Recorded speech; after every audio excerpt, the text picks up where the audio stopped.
मध्य प्रदेश में cyber crime uncontrol हो गया है। प्रदेश में आलम यह है कि एक दिन में ही साइबर को फ्रॉड की सैकड़ों शिकायतें प्राप्त हो रही है।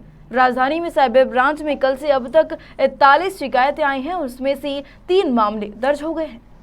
राज्य साइबर सेल में पत्रकारों से चर्चा करते हुए एडीजी साइबर मुख्यालय योगेश देशमुख और आईपीएस रियाज इकबाल ने बताया कि प्रदेश में 1000 से अधिक साइबर अपराधों की विवेचना हो रही है। उन्होंने कहा है कि प्रदेश में सबसे ज्यादा 52% फाइनेंशियल फ्रॉड के केस दर्ज हुए हैं, जबकि 21% केस महिला और सोशल मीडिया के मामले में सामने आए हैं।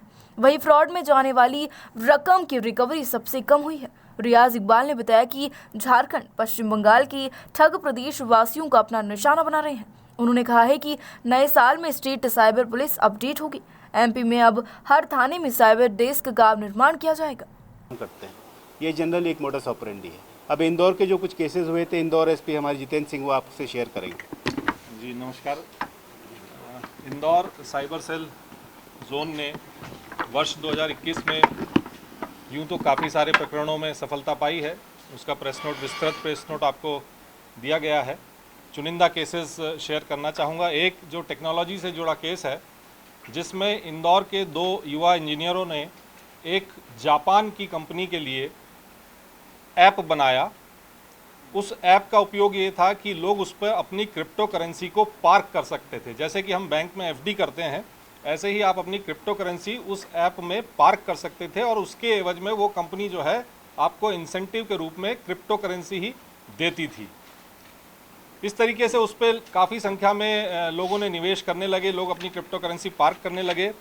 फिर एक दिन ये जो Piyush Singh, no border technology, वो कंपनी जो स्टार्टअप थी उसका नाम था no border technology. Piyush Singh ने साइबर सेल में ये रिपोर्ट लिखवाई कि कोई अज्ञात व्यक्ति उसमें छेड़छाड़ करके लोगों के जो क्रिप्टो इंसेंटिव मिलना चाहिए था वो गलत तरीके से अवैध लाभ कमाने की दृष्टि से अपने आप को ले रहा है। जब उसकी हमने जांच की और प्रकरण दर्ज किया तो पाया कि इस कंपनी में एक सॉफ्टवेयर डेवलपर था जिसको की तकनीक की जानकारी थी, जिसने ये ऐप बनाने में, डेवलप करने में मदद की थी। उसी ने उसमें सेंध लगाकर जापानी लोगों के लगभग उस समय जो कीमत थी क्रिप्टो करेंसी की, क्योंकि आप सभी जानते हैं क्रिप्टो करेंसी की कीमत बदलती रहती है, तो बिटकॉइन, इथेरियम और टीथर, ये 3 तरह की करेंसी थी। तो 6 करोड़ 70 लाख रुपए की क्रिप्टो करेंसी को अपने खाते में पहले तो भारत के जो उसका वजीर एक्स में अकाउंट था वहाँ शिफ्ट किया और वहाँ से फिर उसने हांगकांग में जो बिनांस करके क्रिप्टो एक्सचेंज है वहाँ, और एक ब्लॉकचेन करके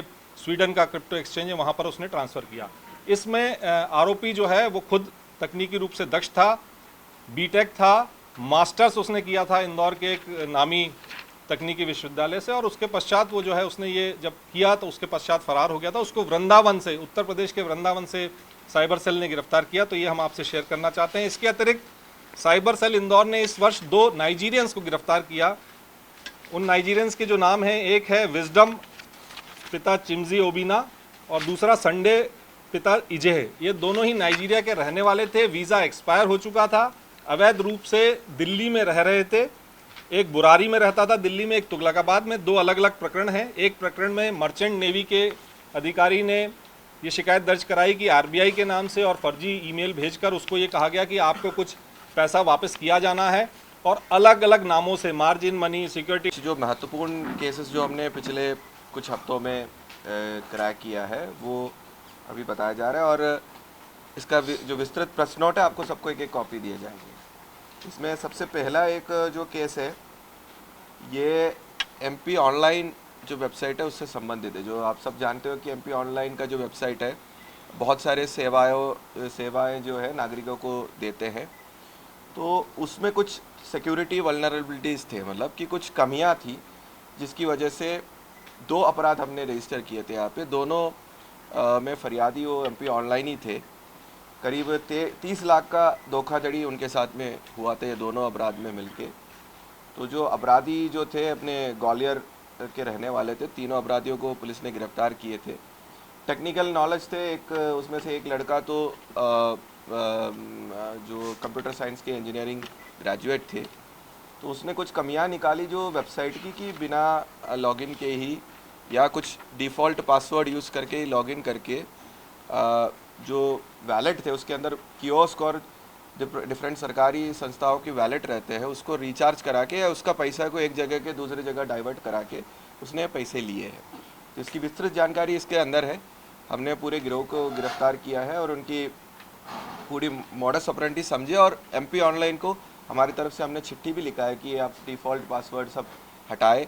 बहुत सारे एडमिन पेजेस थे जहाँ पे वो रिचार्ज करते थे वैलेट को, उसको भी थोड़ा उनने असुरक्षित रखा था, वो भी उनको लिखित में हमने दिए है कि आपको इन चीज़ों में ध्यान रखना चाहिए क्योंकि करोड़ों का ट्रांजैक्शन जो है MP ऑनलाइन में होता है। पूरा डिटेल में आपको उसमें मिल जाएगा।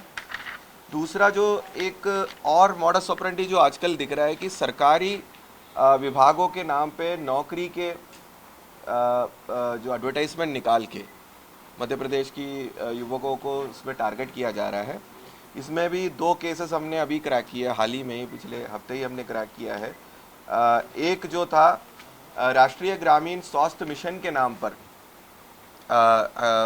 वेबसाइट बना दिया गया जहाँ पे जो एप्लीकेंट है उनको पूरी फॉर्म भरने थे और बाद में उसके लिए पैसा जमा करना था। दूसरा एक फॉरेस्ट विभाग के नाम पे भी एक फर्जी वेबसाइट बना के नौकरी के नाम पे, तो इसमें भी लगभग हमारा अभी का अनुमान है कि करीब 300 करीब युवकों की जो पैसा जो है इन्होंने लिया है, पूरा उसका डिटेल निकाल जा रहा है। पूरा गिरोह जो पकड़ा गया है, ये जो राष्ट्रीय ग्रामीण स्वास्थ्य मिशन वाला जो गिरोह है वो पूरा दिल्ली का था और बिहार के थे, तो उसकी 4 आरोपी थे, हमने पकड़ लिया है।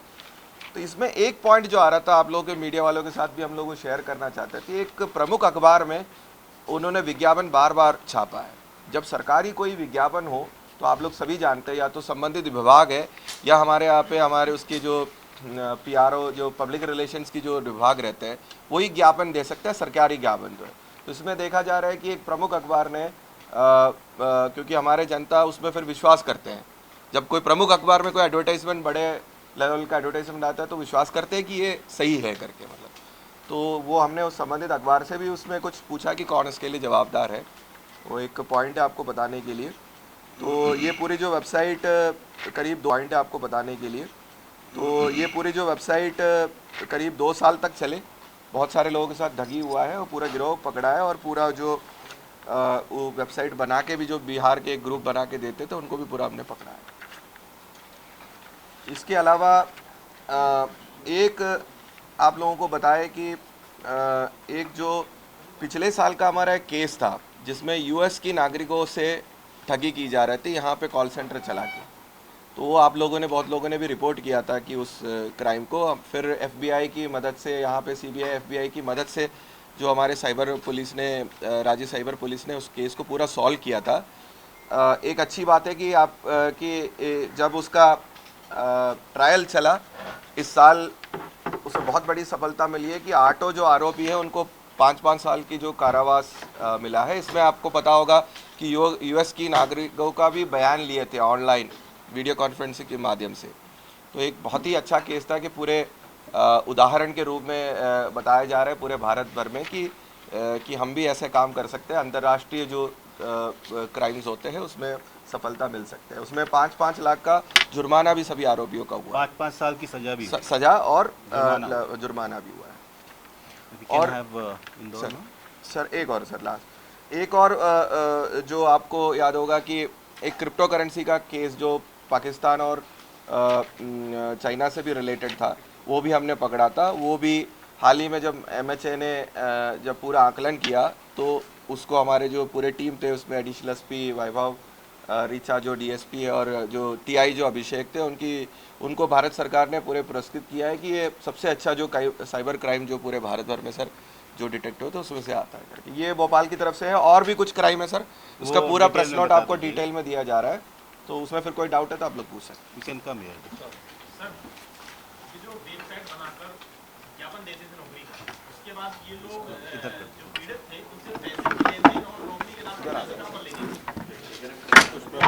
देखिए ये जनरल